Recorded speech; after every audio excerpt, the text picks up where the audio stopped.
Wel, annog gyfeillion bore da, Owain, diolch yn fawr am y cyflwyniad caredig, a diolch yn fawr i chi gyd, unwaith eto am y cyfle I fod gyda chi I gyd. Good morning to you all. Thank you very much indeed for the opportunity to be with you once again at a Bevan Commission event, the most fantastic event. As Owain was saying to you, the programme looks absolutely wonderful, and you will hear over the next 2 days from people whose contribution to thinking in the NHS really has been at that global cutting edge, and people who we are very lucky indeed to have willing to come make their contribution to us in Wales. But people who do that because they too believe that much of what goes on in Wales deserves to be of interest to a wider audience as well. Now, I am here to celebrate the 75th birthday of the NHS. And for me, despite the challenges, and they are many, and we know about them, and a lot that we have to do to put those challenges right, the 75th anniversary of the NHS remains outstandingly a day for us to look back at those astonishing achievements of 3/4 of a century, and to take strength from all of that, to celebrate what's been achieved, what we do today, and especially to look forward to how we will go on making that success into the future. Because the challenges of the NHS today are, I believe, fundamentally the challenges of its success.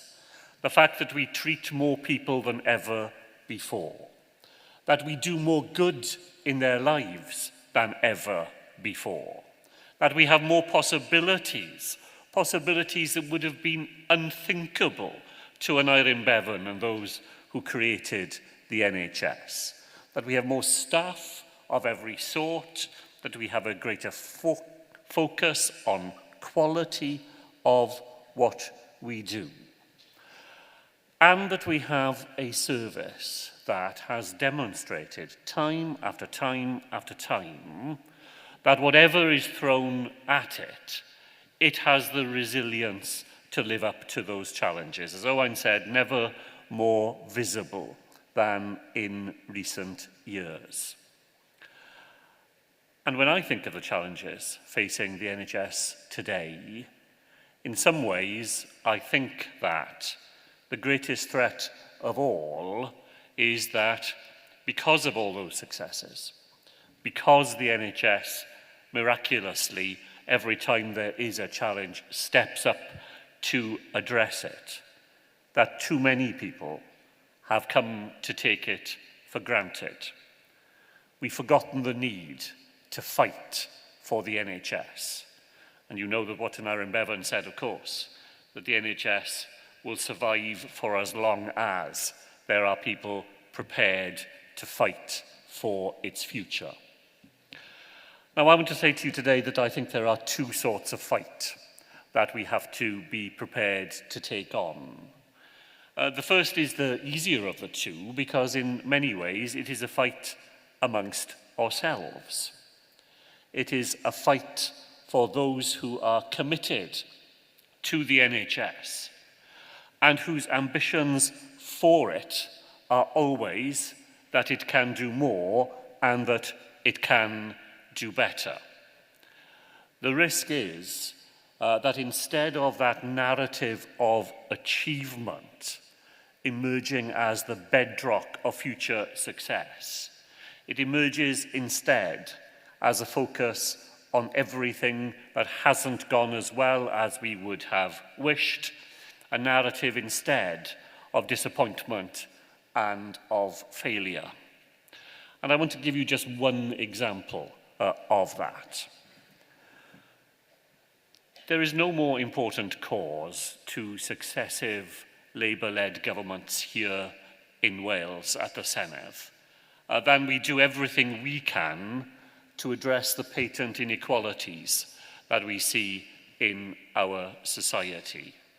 an understanding of inequality and a determination to address it is in the bloodstream of those of us who are fortunate enough to serve in that cause at Cardiff Bay.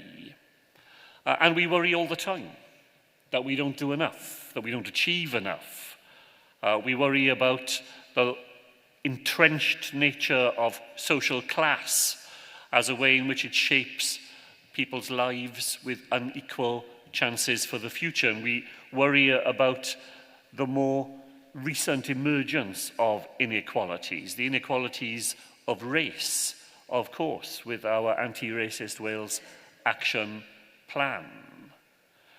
And if we're not careful, our anxiety about inequality, our ambition to do more and to use the NHS to achieve more, emerges as a sense of not having done enough, that narrative of failure. But has there ever been a greater engine for addressing inequality than the NHS itself? The NHS is utterly to be celebrated as the most effective way we have had in that 3/4 of a century for tackling the inequalities that otherwise would be there. Here is a service dedicated not to people with the most money in their pocket getting their way to the front of the queue, but to people whose needs are greatest, whoever they are, wherever they are, whatever their backgrounds might be. None of that is relevant in the NHS. What is relevant is your clinical priority.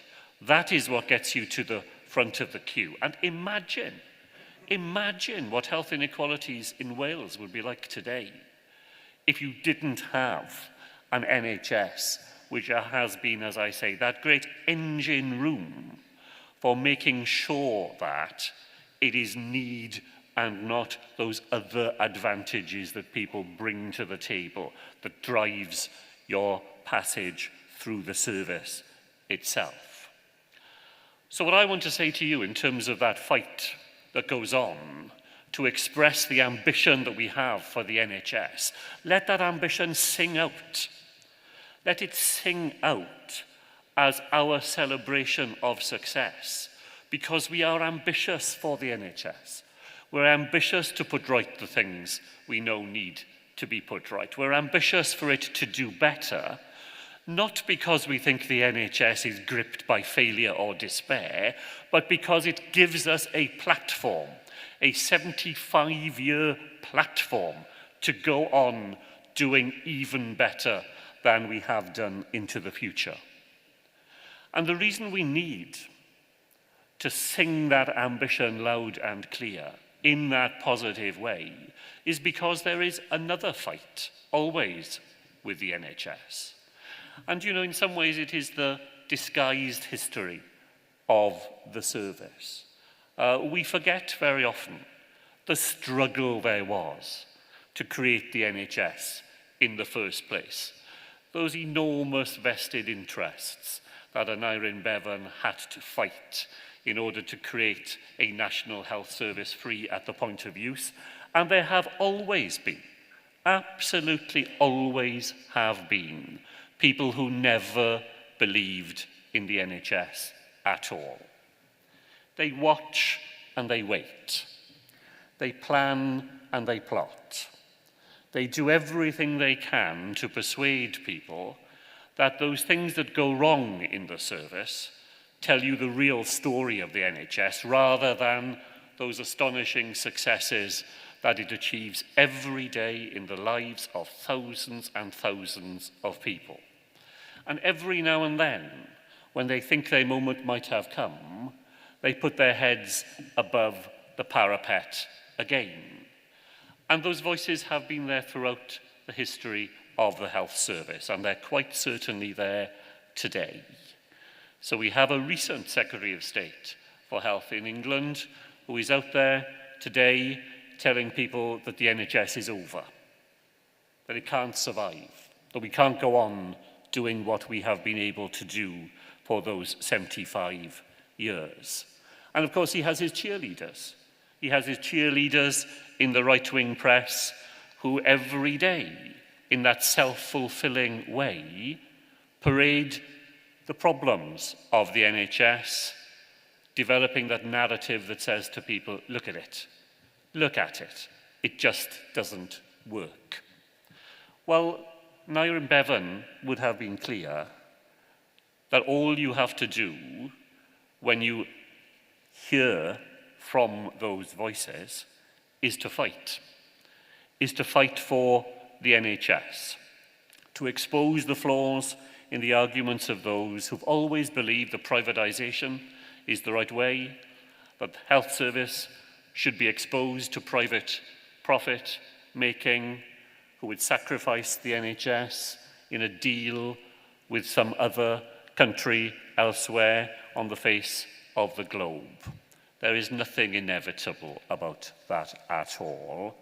And there's nothing inevitable about it because actually we know what needs to be done to restore the NHS to the health we would like to see it in so that it can go on celebrating its success and building on them for another 75 years. We know that it needs investment. Of course it does. And we know that that investment can happen because we had a period from 1997 to 2010 where investment in our health service grew in real terms year after year after year until we finally were within touching distance of the levels of investment that people in France, in Germany, in other countries right alongside us manage all the time. We have to recapture that. We have to put that back to work. We have to explain to people how patiently and over a period of time investment can be built back into our health service so that the ills that it experiences today can be addressed. We know that we have to invest in more staff. Over 100,000 people work in the NHS in Wales today, more than ever before, more in every single part of the service. But with growing demand and the success of those people who have lived every one of their 75 years under the NHS, we know that we will need more. And most importantly of all, maybe, we know the recipe of today's NHS. And I'm immensely grateful to the Bevan Commission for the way in which it goes on articulating those elements that we know in Wales we can put to work to make that NHS fit for the next period in its future. The Let's Not Waste It movement, which the Bevan Commission has developed and champions, seems to me to give us so much of the recipe that we need to put to work. It starts with the way that we recalibrate. We create that new bargain between people who use the service and people who provide it. Let us not waste our most precious resource of all, which after our staff are our patients, the people who come through the door every day, people who we must never regard as problems to be solved, people who are the passive objects of our benign concern. The people who come through the door are assets to us. They are assets on that journey to improvement, and they are assets in the way we change the relationship between the individual and the service. And let's take some courage from the successes we've had here too. The public were always ahead of us when it came to smoking.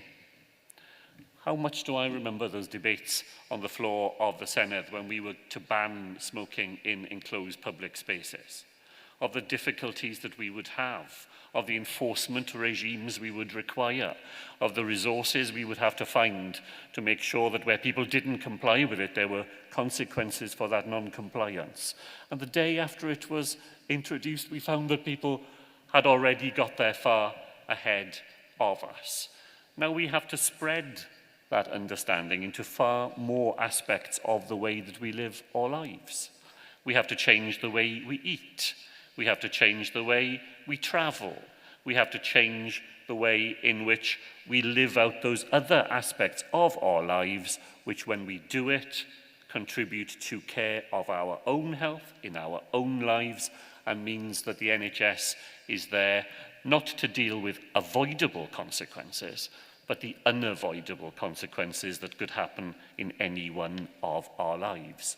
Don't waste the commitment which is there amongst the public and amongst patients when we have a mature conversation with them, when we regard them as assets in that business of bringing about change. And don't waste our staff either. We should never be asking members of our staff to spend their time routinely operating below the level of their clinical license, seeing people who don't need somebody of that level of expertise to respond to their need. And in Wales, we have done a huge amount already to create those new multidisciplinary teams in primary care, to make sure that we have that wider spread of expertise, able effectively to respond to people's needs, deploying our staff so that you only ever do what only you can do. That fundamental prudent healthcare principle. And then don't waste our resources either. Only do what is needed. No more, no less. And of course, avoid doing harm. There is still, I believe, a significant amount of activity that goes on day in, day out in our health service where it is difficult to demonstrate the effective impact that that has in the lives of patients. And the relentless focus on the way we use our resources. We don't waste them in things that are not effective to free up that resource to do things that can do good. That is part of that recipe for the future.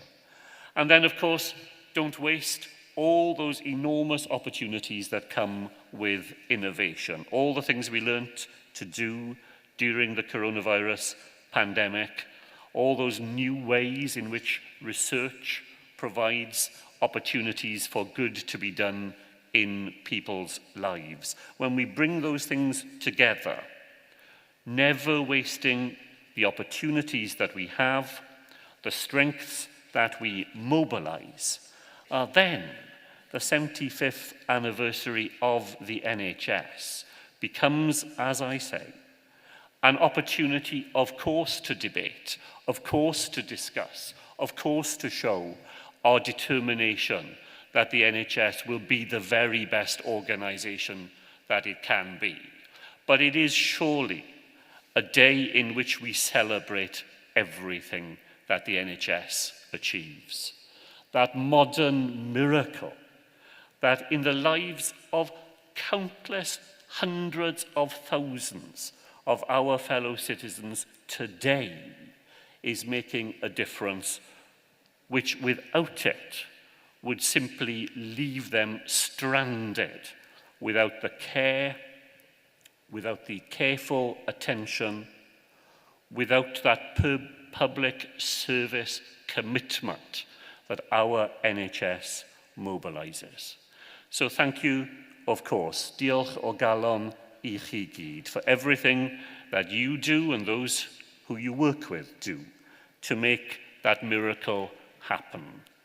While we challenge ourselves and we challenge others to shape that future, let's do it knowing that the 75 years that we have experienced together allows us to do it on the shoulders of those who had the courage, the conviction, the determination to look after the NHS, to fight for it, to make sure that it's there, not just for us, but for the others who will need it in the future. Diolch yn fawr. Thank you very much indeed.